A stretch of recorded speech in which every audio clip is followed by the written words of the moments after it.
यूँ तो वर्ष में कुल 24 एकादशी तिथियाँ आती हैं। हर वर्ष अश्वनी मास के कृष्ण पक्ष की दशमी तिथि के अगले दिन इंदिरा एकादशी मनाई जाती है। इस इंदिरा एकादशी को एकादशी श्राद्ध भी कहा जाता है। धार्मिक मान्यताओं के अनुसार पितृपक्ष में पड़ने वाली इंदिरा एकादशी का व्रत रखने से भगवान विष्णु प्रसन्न होते हैं और उनकी कृपा प्राप्त होती है। इस दिन भगवान विष्णु संग धन की देवी माँ लक्ष्मी की पूजा की जाती है। साथ ही साथ व्रत रखा जाता है। इस एकादशी व्रत को करने से साधक को पृथ्वी लोक पर सभी प्रकार के भौतिक सुखों की प्राप्ति होती है। साथ ही जीवन में खुशियों का आगमन होता है। गरुड़ पुराण में निहित है कि इंदिरा एकादशी व्रत करने से पितरों को मोक्ष की प्राप्ति होती है। इसी दिन पितरों का तर्पण और श्राद्ध भी किया जाता है।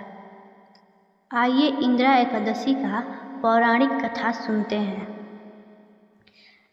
राजन पूर्व काल की बात है। सतयुग में इंद्रसेन नाम से एक विख्यात राजकुमार थे, जो महिष्मतिपुरी राज्य का राजा होकर धर्मपूर्वक प्रजा का पालन पोषण करते थे। उनका यश सब ओर फैल चुका था। राजा इंद्रसेन भगवान विष्णु के भक्ति में तत्पर होकर गोविंद के मोक्षदायक नामों का जप करते हुए समय व्यतीत करते थे। एक दिन राजा राजसभा में सुखपूर्वक बैठे हुए थे। इतने ही देर में देवर्षि नारद आकाश से उतरकर वहां आ पहुँचे। उन्हें आता देख राजा हाथ जोड़कर खड़े हो गए और राजा ने विधि पूर्वक पूजन करके उन्हें आसन पर बिठाया। इसके बाद राजा ने कहा, मुनि श्रेष्ठ, आपकी कृपा से सब कुशल है। आज आपके दर्शन से मेरी संपूर्ण यज्ञ क्रियाएं आज सफल हो गईं।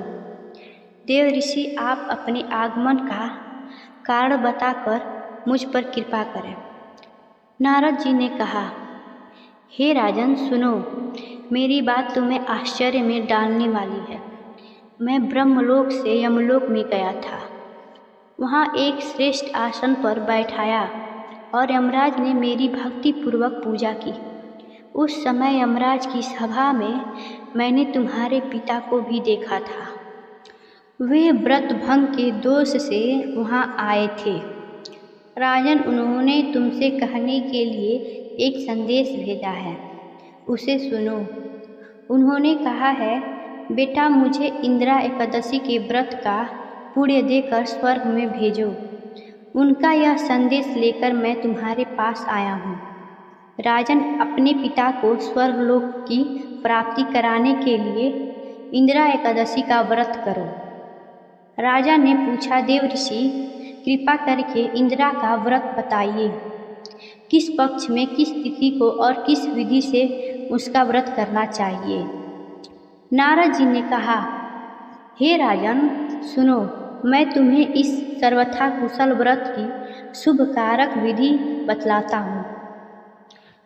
अश्विन मास के कृष्ण पक्ष में दशमी के उत्तम दिन को श्रद्धा युक्त मन से प्रातःकाल स्नान करें। फिर मध्याह्न काल में स्नान कर मन को एकाग्र करके एक समय भोजन करें तथा रात्रि में भूमि पर सोएं। रात्रि के अंत में निर्मल प्रभात होने पर एकादशी के दिन दातुन करके मुंह धोएं। इसके बाद भक्ति भाव से हाथ जोड़कर ईश्वर का ध्यान करते हुए कहें, आज मैं सब भोगों से अलग होकर निराहार रहकर कल भोजन करूँगा। आप मुझे शरण दें।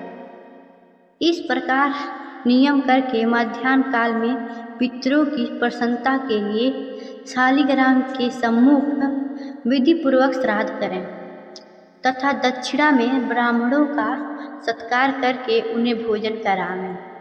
पितरों को दिए हुए अन्नमय पिंड को सूंघकर विद्वान पुरुष गाय को खिला दें।